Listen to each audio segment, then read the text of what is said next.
Well, thank you for being here. This panel is focused on pioneers in competency-based education and lessons that they've learned over the years of working on this. As you may well know, competency-based education has been growing in the United States for years. It's kind of fundamentally about getting beyond time as the primary measure of learning and focusing much more on what students actually know and can do and can demonstrate that they know and can do. And as I said, it's been growing for years, but the pandemic has really, I think, accelerated interest in competency-based education, in part because of its ability to make learning more flexible for the learner, to be more relevant to employers, and potentially, if the learner already has a strong base in the field that they're pursuing, to shorten the time to degree to allow people to move more quickly through education and on to whatever the next step is for them. So we've got a fantastic panel with us here today. I have Eric Heiser, Provost, I'm sorry. Eric's right there. I don't know.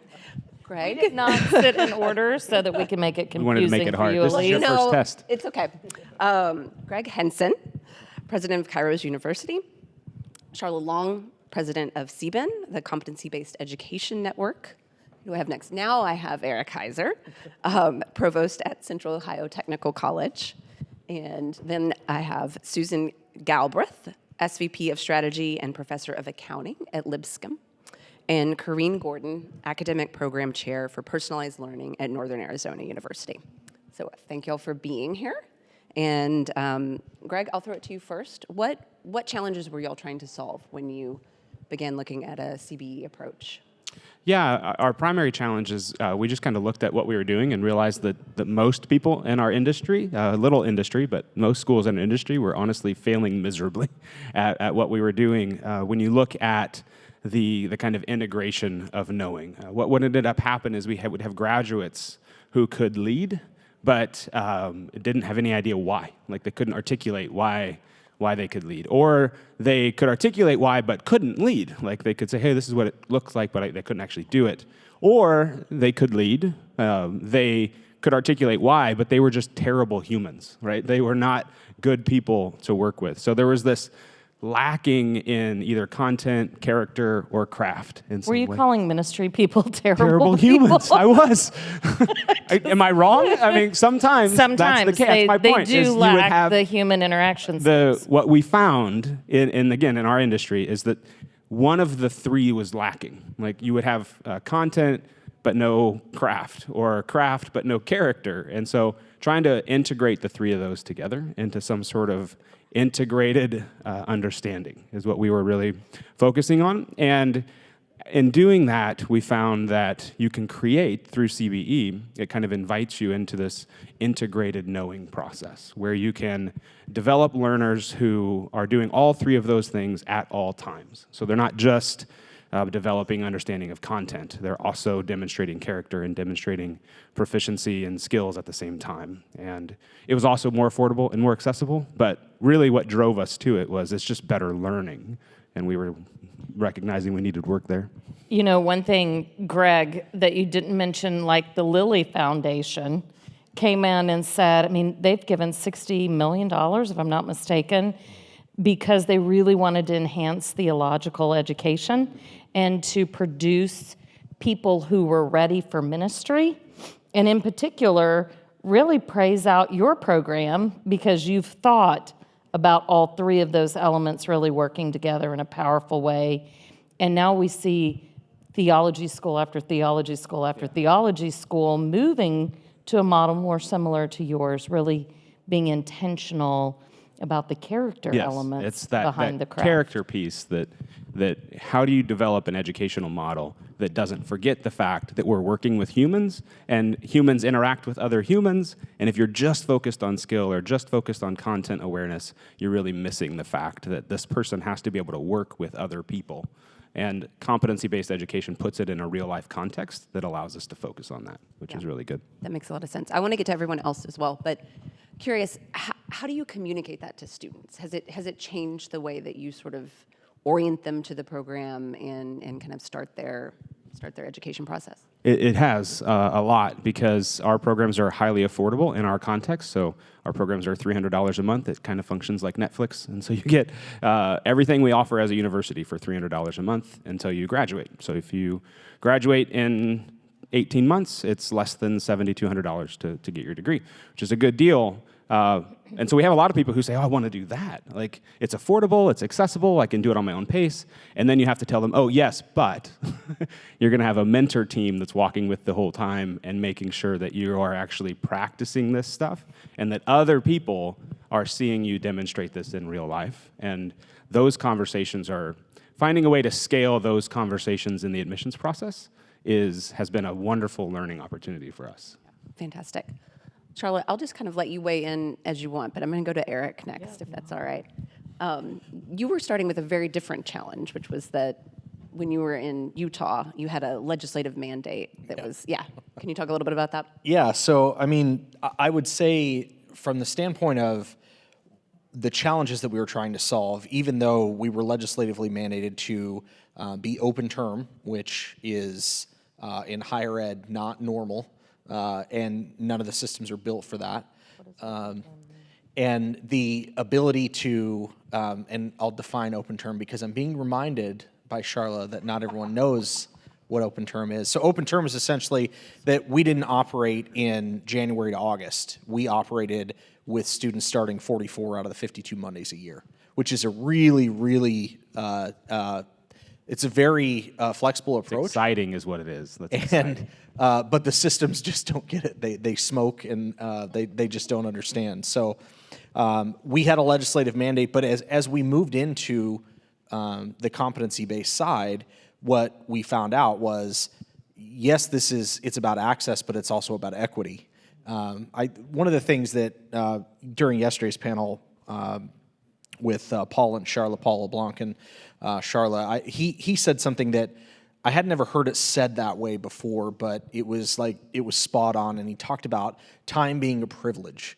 And if you have that privilege, then it's just something that it never really crosses your mind. But if you don't have the privilege of time because you're working 2 and 3 jobs, because you are a sole breadwinner, because you are a single parent, then the idea that you're somehow going to figure out how to do school while you're doing life is impossible. It's not going to happen. And not only that, but it's going to be at the very bottom of the priority list. I have to get life accomplished. It's Maslow, right? It's the very thing that we talk about with Maslow's theory. So I think, yes, we were forced statutorily, but as we got into it, the idea that competency-based education really could bring equity to the students that we served and the students who most needed it. They were underserved students, lower socioeconomic status, students of color, students who, the phrase we would use that traditionally have not been served well by higher ed. We've always said, okay, you want to do higher ed, you're going to come in and do it when we tell you, how we tell you, and where we tell you. And that was true even in the community college context, which absolutely. is supposed to be serving those people. Exactly. And we praise ourselves for being nimble and dynamic, but it was all the same. Monday, Wednesday, Friday, 8:30 to 9:20, that's when you got to be here. And so for us, it was, okay, that's obviously not a great model, and we've been told by the state that we have to do it. How do we get better? And that's what led us down the road of moving those programs, and these are the formally clock hour tied to a seat programs into competency-based. And how many programs did y'all end up moving? Somehow we moved 20 in 3 years, Wow. which was crazy, and I would never, ever recommend someone do it that quickly unless they're doing it with help from CBEN. Okay. But It's a good plug. we were one of the founding Charla members paid of you to do CBEN, that, right? and we were doing it on our own. Like, there is resource now to do it. We did it because we were forced to from a grant, and when you write that federal grant and they give you the money, you better darn well do it. Yeah. So incentives matter. Yep, absolutely. I want to stay on this theme of access and equity, which I know is something Susan is a big part of y'all's program as well. But that was one of the primary motivators, I think, for Corrine's at Northern Arizona. So I want to go to you first and talk a little bit more about that, because you're obviously in a university context, and sort of what that process has been like for you all. Thank you. So at Northern Arizona University, our campus is in Flagstaff, and it's a beautiful residential campus. And for the students who have the luxury or the ability to go there, it's a dream, idyllic college experience. But in Arizona, it's a very, very large state with many remote areas. And so we have a lot of learners who don't have a campus within driving distance, who, going back to the idea of the underserved student, who are working full-time, who have families that they're caring for, or just can't commit maybe a job that doesn't have a schedule that aligns with class schedules. We had to come up with a way to serve learners in a meaningful way who are outside of that 18 to 24 age range, and give them a reputable, rigorous learning experience, while also honoring that they are bringing past experiences with them. They've served in the military, or they've lived at real-world jobs. They've lived in the real world and engaged. They have things that they can do and know. We wanted to honor those things and give them the opportunity to demonstrate that knowledge and accelerate their time to completion. So we really were focused on that adult learner who we just wanted to build as much flexibility into the model so that that student could have exactly what he or she needed, not trying to focus at just that midpoint of a class of 30, but really drill down to serving one learner and what that person specifically needed to go forward, whether it was an initial degree or whether they were upskilling and trying to get a promotion or move to a new job. So our focus was very much on building a system that would enable individual learners to be successful, while also not sacrificing any of the quality of what we feel that Northern Arizona experience would be. You know, if you don't mind, Elise, I think one of the great things about your program is it was a liberal studies program, right? When you look at a kind of vocationally driven ministry program, you built a whole bunch of CTE-related programs, and for many, that's the preconceived notion that CBE is only for the trades, a specific discipline. But you guys launched with a liberal studies program that really baffles some faculty into thinking you could do competency-based in the liberal arts, and I think you all do that really well. Thank you, and Charla, you did kind of jog my memory. Thank you for saying that, because as the person who developed the liberal arts and liberal studies components of our programs, for me it's a no-brainer. If I want you to analyze a text, I can do that with any text. In fact, I think that's the applicability of learning, is that if you're going to demonstrate a skill, then you should be able to do it with any text I hand you. And so I've always felt that it's a really competency-based education is a perfect fit for humanities and liberal arts, because it encourages students to think more broadly and to demonstrate what they've done. But I do want to say one other thing. It's that student who started college, it's maybe attended a community college or another school and had to step away for a host of reasons. I've heard the number today, 36 million learners in the United States have some college, no degree. And when you think about that kind of number, for me, that's really the space I want to be in, is helping those learners finish whatever that meaningful certificate or degree is that they're trying to earn, and helping. So that the liberal arts for us was a way for them to have that opportunity to transfer in as many credits as they could and finish that degree. Yeah, no, that makes sense, and I think we'll maybe get to that later.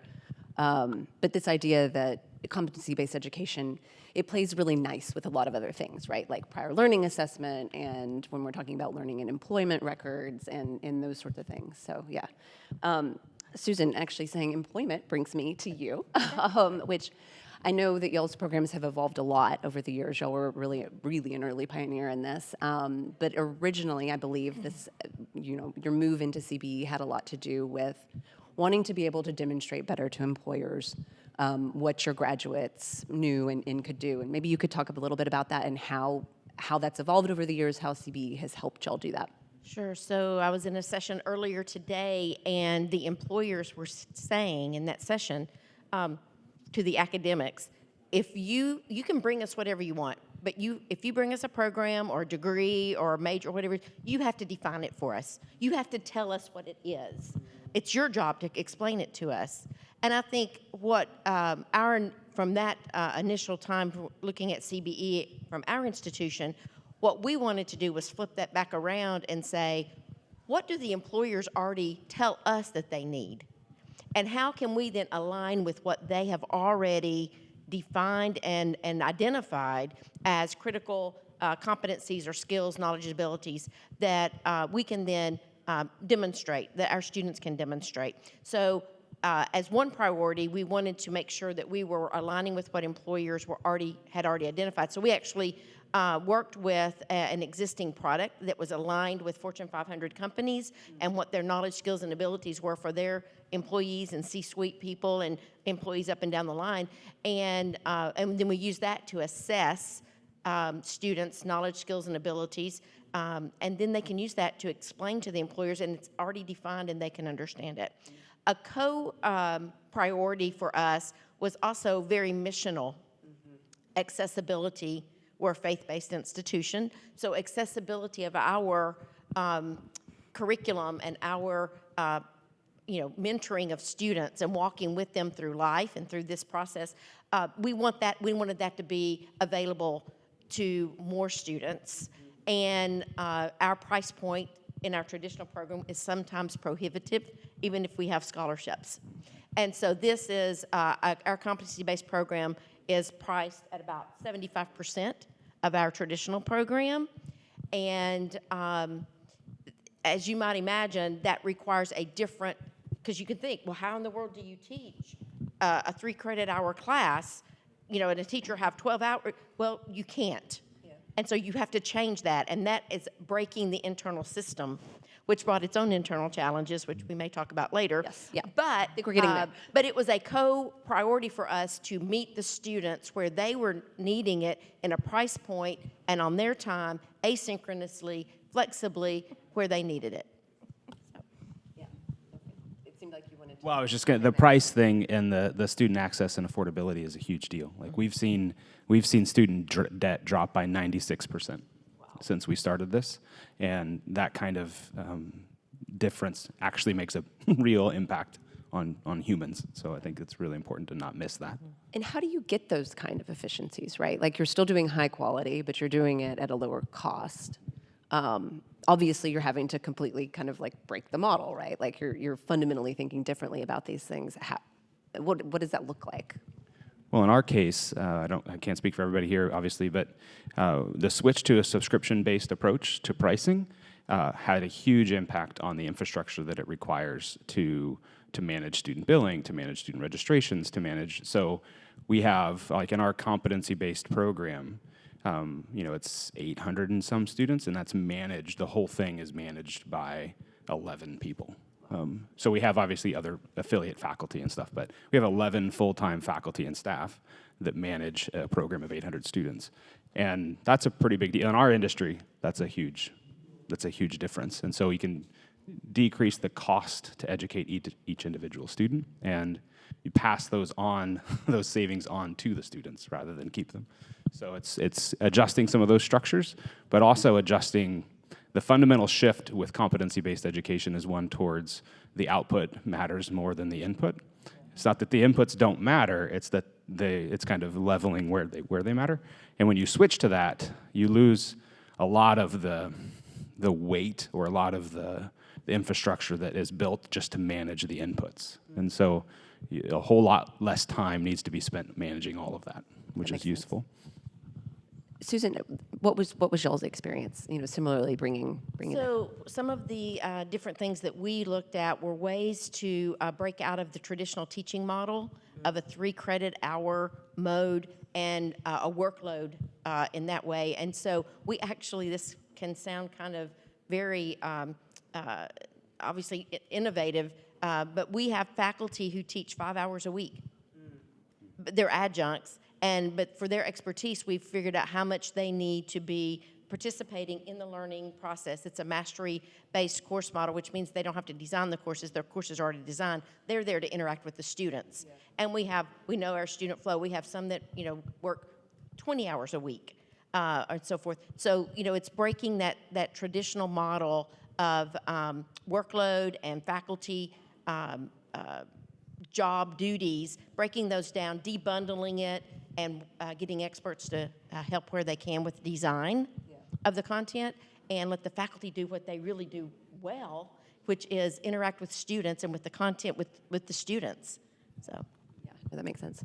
Eric, you mentioned that when you tried to do this, your system started steaming. So maybe you have some thoughts on some of the challenges and some of the things that you had to do differently. I do have thoughts, yeah. So, and I would, just to add to that, the interesting part is I hear the discussion around, subscription models. We ran a subscription model when I was in Salt Lake. We're not doing one in Ohio. And primarily, honestly, the reason we're doing that, not doing it in Ohio, was what we found in Salt Lake is, and this will surprise probably no one, but we thought by doing the subscription model that students would accelerate, thereby saving themselves money, right? It didn't. They happened. They were just definitely the exception, right? They were not the rule. So the only way that they could technically save themselves money is they would have to finish in 74% of the time or less. If they didn't, then they were going to have to pay for that last block of time, and they would be at 100%. But 90+% of the students, and we surveyed every student, said the number one thing, if you're going to make me pick one thing, it's going to be that I tell you that I love about CBE is flexibility. So the fact that Monday worked for me this week and only Tuesday is going to work for me next week, but the week after that, Thursday and Friday might work for me, that's what they valued way, way more than having the subscription model. But even that aside, right, I think we all of us get wrapped up in the internal process of how do you load your faculty, how do you make these systems work. That's the number one question, by the way, that I get when I talk to, and I've talked to dozens of community colleges. Well, how do you make that work for load, right? Because we're all so used to the credit hour, and you got to have 15 credits per semester to be fully loaded. And it's like, let's step back, untangle that, unbundle it, and just worry about time in the classroom with whoever is in the classroom at that point, and take that credit hour, move that credit hour away. Yes, it's still there in the background. We're a Lucian school, so obviously, and we're still course-based, so we have to keep those courses there. But moving the faculty model to a contact as opposed to a credit gave us the ability to load faculty in a way that we knew was equitable as compared to their counterparts who were teaching traditionally, and those that were teaching in a competency-based environment. But the systems, I mean, we've had numerous sessions here the last 2 days talking about what we need from EdTech, what kind of designs we would love to see, but they're all still based on time. Preach. And that's like, if you could tell me the one thing, quit basing everything on time and term, right? I mean, that's the idea that there's no defined end date. When I say the systems, and I'm not going to single out any vendors. You don't have to single out any of them because it's all of them. I was just going to say, there is no singling out because none of them do it, right? So, or have gotten to the point where we can do it well. And that's really where we struggle with, okay, how the heck can we tell this system that there is going to be an end? We just don't know the end yet. And so it's a lot of duct tape. But at the end of the day, it's worth it. Like, the reason we're doing this is because of the students. And you're going to figure out ways to work around the systems. And the panel from earlier today talking about, well, do we, you have a lot of different tech. Could you just utilize the best of each of those tech and make it work? And it was like, yeah, let's just do that, right? Because there's not, and there likely won't be a singular solution. But at the end of the day, we know that we had left out, and shame on us for leaving out, some of the most vulnerable of our population that really, really needed us, but there was no way that they could engage in any other way but in a format like this. No, that makes sense. Corrine, I want you to feel free to weigh in on this as well. And also, I'm curious, when you're talking about vulnerable populations, right? Like, so the model, you know, a different way of approaching learning goes a long way. What are some of the wraparound supports? What are some of the other things that you need to be thinking about providing students when you move to a CBE model and are also trying to shift the population that you're serving? I think one of the things I would suggest as you think about wraparound services, especially for an adult learner, that they look very different than what your traditional student needs, but in many ways there's some similarities. I think a misconception about adult learners is that they don't need a lot of support because they live exciting lives, they have businesses, they are working professionals. But in the classroom, I think you add a sense of vulnerability that students, I haven't done math in 20 years, I haven't written a paper, and I don't even want to tell you how long. So that having that sensitivity and knowing that we wanted to build a system where, again, very personalized, so that one learner, what that person needed was unique, and we recognized it, and we were able to serve that person in whatever way that person needed to be served. But having the cheerleader, having that affirmation, I think adult learners really need to know what they're doing well, what they need to continue working on. You have to celebrate the successes, but I think the ultimate, going back to what you were saying, Eric, I think affordability is certainly important to every student. There's not a person who wouldn't want an affordable option. But beyond that, I think the flexibility is what's really critical, is that the students needed the opportunity. It's not that they didn't want to be in class or they didn't want to do it. They needed to have the flexibility. So having that model or having the services that are available around the clock, having a quick response time, I think that's something that you hear a lot of the students point to, is that they put something in and then they're biting their fingernails. They want to know how well did they do on this particular assessment. We've heard others talk about having like a 3-day turnaround, which is astronomically fast in higher education, where a week is kind of the gold standard. Yeah. To get something back. So, but the students, the minute they hit submit, they want that feedback. They're dying to know how well they did. Sometimes they're worried about how well they didn't do. And so I think from a wraparound services standpoint, just being as responsive, as thoughtful in our feedback. I've used to use the analogy of picturing my mom every time I started to write a response to a student. And not that my students are my mom's age, most of them are not my mom's age, but it just put me into the mindset of being really sensitive and caring about how I responded to them, not assuming that you're a CEO of your company, you don't need, you're tough. Really, I wanted to be extra careful in how I came to them, because I felt like that vulnerability was really just really evident in a lot of the students I was working with. Yeah. Susan, did you want to? I just want, while we're talking about some challenges and that kind of thing in EdTech, kind of putting those two together, I really want the EdTech group to know, the vendors to understand, a lot of what we're asking for are similar to UDL across the board. All students need nudges and support. Yeah. We talk about it in CBE because we're the ones pushing it, and the students are in a little bit different format and it may be a different stage. But I was talking to a student the other day, and they're like, oh, I forgot that blah, blah, blah in this class that I'm taking required whatever the teacher required. They're taking 7 classes. Each teacher requires something different. Each syllabus is 12 pages long. It's like a small contract for each class. They all need nudges. They all need that compassionate person to walk alongside them when they're sick or when they're, and so the technologies that the EdTech companies are looking to us, we're not a small group. Yeah. What helps us helps everybody else too. Yeah. And so don't look at us as it's maybe too small to deal with that. Yeah, it's not a niche. Everybody needs it.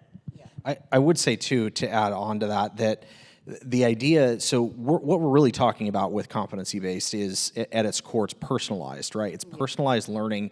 It allows students to be flexible without the bounds of time and space. Just in that same vein, then the supports that we provide have to be personalized as well. And I think that's where, again, a lot of institutions, one of the mistakes that I made earlier on that I made sure didn't make the second time in Ohio was we were going to have success coaches. And those success coaches were going to be focused a lot more on life than they were on the academic side. I can get you tutors, I can get you the academic support, but I also need someone that's here to tell you, hey, you know that $50 that you think there's just no way you're going to be able to get it, or there's no way you're going to be able to get a new tire for your car? We can help you do that. But they won't even ask. The students won't even ask. So that personalized support, I think, is very, very key to creating a quality, holistically supported CBE program. And that I think ties so closely to the things that are missing in EdTech. So EdTech is missing the fact that it shouldn't be centered around the institution or the semester or the credit hour or any of that, but also so much of learning and so much of what happens in a student's life is outside of anything that's actually happening in an LMS. Yeah. And so so every one of our students has a 3-person mentor team that walks with them from start to finish, covering different aspects of their life. And you have to find ways for that mentor team's interactions with the students that happen outside of the LMS and outside of, they're on a phone call, they're in a text message. You have to find a way to automate things that come out of that are more organic and more in the moment. And right now, the only automations and all of the AIs are built with the assumption that something's happening in a classroom, either in an online classroom or on an on-campus classroom or something.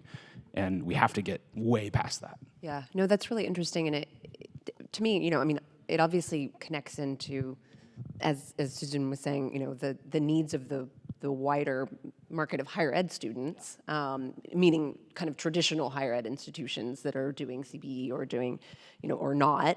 But also it connects into a lot of the challenges that you're seeing with some of these emerging alternative models too, that are in the non-degree space, where they go in, they may create a quality program, and then they suddenly find that they don't have the supports that they need, and they can't scale those supports in a way that allows us to actually move, a large number of students through in a different way. So I think it seems to me like there is a big market there, and that it's sort of this idea of how you look at it. Charla, I feel like I've been leaving you out. Is there anything that you? I am happy to sit amongst these pioneers right here. Well, you're a pioneer yourself, so That's kind. yeah. Pioneered our program. In thinking about supports, and just for folks as we're getting kind of close to time here, you've worked a lot on standards with CBEN and sort of what are the baselines for quality and for supports that programs need to have in place. If there are folks that are thinking about doing this anew or growing their programs, what are some key things that they really need to be thinking Yeah, I about? would encourage you to check out the quality framework for CBE programs. I think everybody up here would talk about it being a helpful guide. In behind each of the 8 elements of quality, there's actually kind of a development guide that says this is what it can look like when you're first starting. So you don't have a lot of money yet, you don't have a lot of students. Try doing it like this. What does it look like when you're more developed and highly developed? So I think that's very helpful for institutions. It can really give a nice kind of roadmap. I think it also sets guardrails. Yeah. We have a lot of activity happening in competency-based education, maybe not reflected in today's audience, but we do have a lot of activity happening in competency-based education, and we don't want somebody slapping a CBE label on it and it actually harming learners, because it'll be detrimental to all these programs right here. Yeah. And so we really want to hold to the quality standards that have been created. They were created by field leaders like these right here, to say we'd rather self-regulate the CBE movement and say this is what quality looks like. We'd like to hold our programs to it.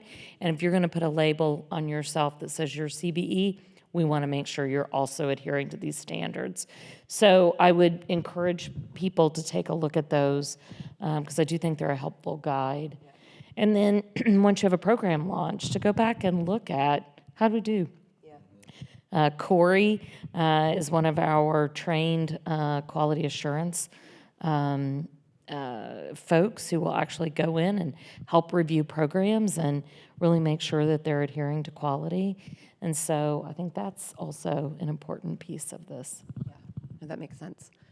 I think we've already touched on my last question a bit with, with time and what you need from EdTech, but with the remaining time we have, I want to ask each of you if you had sort of a magic wand and could change one thing in the bigger systems, processes, mindsets, whatever it might be, to make the adoption of CBE easier, to kind of accelerate the movement in this space. What's something that you really think needs to change? I would wave a magic wand and make everybody see that the credit hour is a socially constructed alternative reality that has no impact and no connection to learning whatsoever. ×2. Period. +1. I would say that competencies undergird everything we do. And when we start to really translate and trade in competencies, everybody is a player. Because I don't care who you are, you have knowledge, skills, abilities, and intellectual behaviors that we should be able to validate. And that asset-based approach levels the playing field. And it takes away the advantage and the privilege that often exist in our system. Because I have a course credit in my background. The credit hour also privileges power. And so it privileges and continues those with power. So competency is an equalizer. Amen. Yeah, so +1 again. I would say She didn't snap for I